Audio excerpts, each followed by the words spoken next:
So for putting the ink on the plate, we're actually going to use these pieces of cardboard. And some of you have used the oil-based ink. I know you did for your monotypes. Some of you may not have. You're going to notice some distinct differences between that and the water-based ink, which you'd probably expect. It's much thicker. It is, really gummy. It is hard to deal with in some ways. It's hard to get off of your hands, but it stays open longer, meaning that it's not going to dry on the plate, if you set it down for a couple of minutes, the way that the water-based ink did. So what you have to do is scoop a little bit of it out and get it onto your cardboard scraper. And this is a lot of ink, certainly to put the ink on a plate like that. I will definitely not need that much, so I'm going to put a little bit back in here. I don't want to have too much excess. So this will be a plenty for a small plate like this. Make sure your plate's good and clean. It doesn't have any grit on it. Definitely not any water, because the oil-based ink is not going to stick if it's got water on it. And what we're going to do is we're going to kind of start in the middle, and we're going to take this ink and we're going to push it down into those grooves that you made with your steel needle.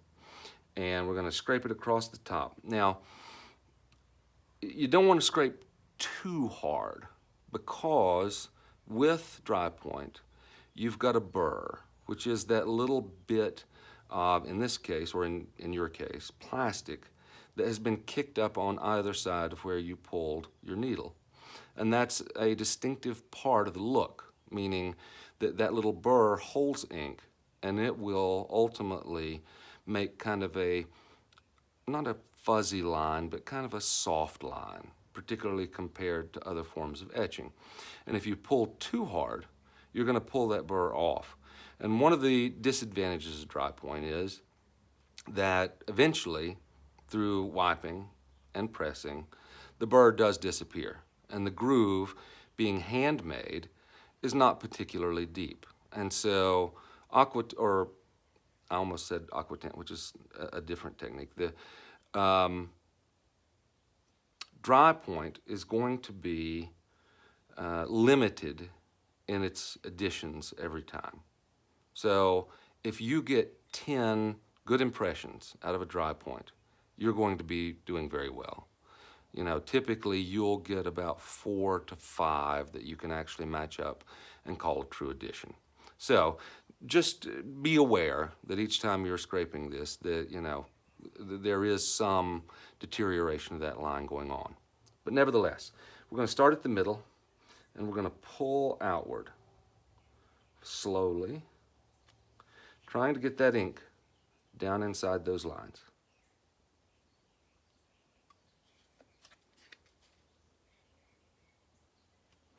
And you should put ink on the areas that have no lines as well. That's kind of important. Don't stick just to the areas that have the lines. If you've got empty areas, go ahead and put ink on them too.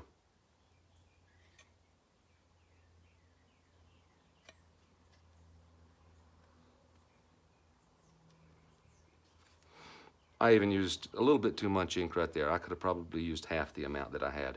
And you can see that this has got plenty of ink on it. And so now I'm going to go back in other directions and scrape off some of the excess. The whole point is to make sure that it gets down in those lines. At this point, you don't care what this looks like, whether it's even. All we want is to make sure that all those lines get filled with ink. And after we take off just as much of the excess as we can, we're going to move to the wiping stage. So for wiping, you can use almost any kind of sturdy cloth. Traditionally, it was a stiffened cheesecloth called tarlatan, but that's getting a little bit hard to come by, and this will certainly do the job. So I'm going to use a motion, again starting at the center and working my way out, where I push down lightly, twist, and curl. So it's kind of a double twist, like that. Then I'll roll around to a new spot. And you got to keep rolling your cloth around to a new spot, otherwise it's just going to keep, moving the ink around on the plate.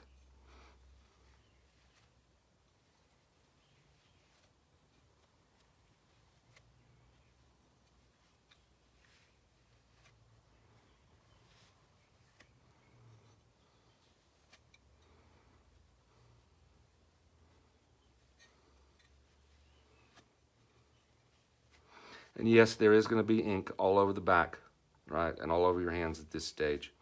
When you get to about right there, start going a little bit lighter.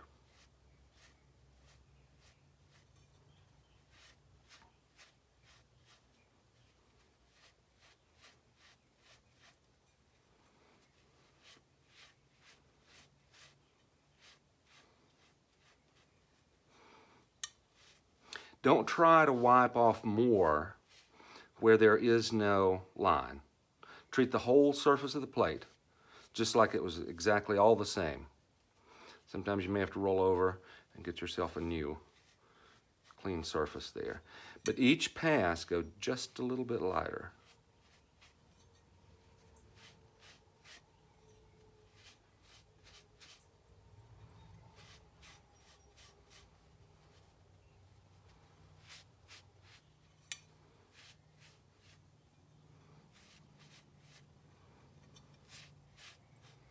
Until it gets to about right here, where you can distinctly see all your lines, but there's also clearly some excess ink still on there. We got smudgy parts kind of throughout. We don't want to take out too much ink. It's not possible to completely clean the surface of the plate so that there is no ink on it and only ink in the grooves. If you clean it to that point, you will have overwiped it and you will have pulled ink out of the grooves and you're going to get a very light print. So at this stage, we're going to take a piece of newsprint. You could certainly use a page out of an old phone book or literally a piece of newspaper. Phone books are kind of hard to find these days, but we used to use them all the time. And we're going to take this and we're just going to kind of buff this down using a circular motion.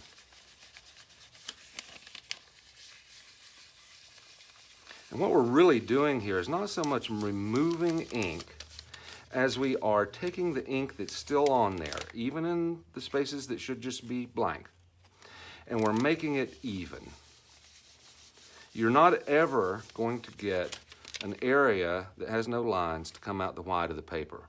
If you get to that stage, you'll have overwiped it. So what we've got to do is make this as smooth and continuous as possible to make what we call plate tone, which is kind of an even gray over all the areas that don't have lines. So we're going to keep on just kind of buffing this. And you can see that just a tiny amount comes off, and that's fine.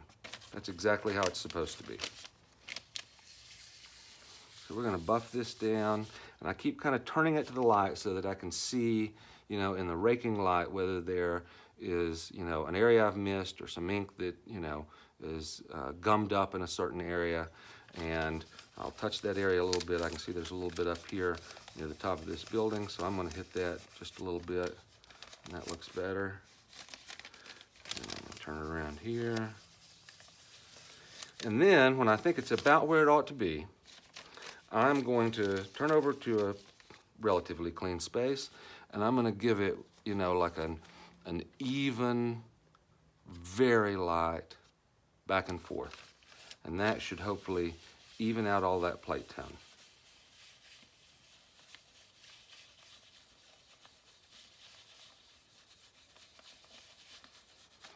And now, I want to pay attention to the edges and make sure there's nothing gummed on there. So I'm going to come around here and hit those edges just very lightly. It's okay to have a little on the edges, but you don't want too much. And I can see I got a problem up there, so I'll hit that. So now it's ready. So I'm going to put it on to a soft surface because I'm going to be putting pressure on this, and I don't want to bend the plate. I don't want it moving. With the plastic plates, theoretically you could break them, but they're pretty flexible. I don't think you're going to have a problem with that. But I don't want to put it on a slick surface because when I go to put my paper on and I start pressing it, it could move on me, and I don't want that. And I definitely don't want to touch the surface of the plate now that I've got that tone exactly like I want it. So I'm going to just drop it down here, and then I'm going to get my paper out of the water, and I'm going to go ahead and lay it on top, and then we will do a demo for the printing itself.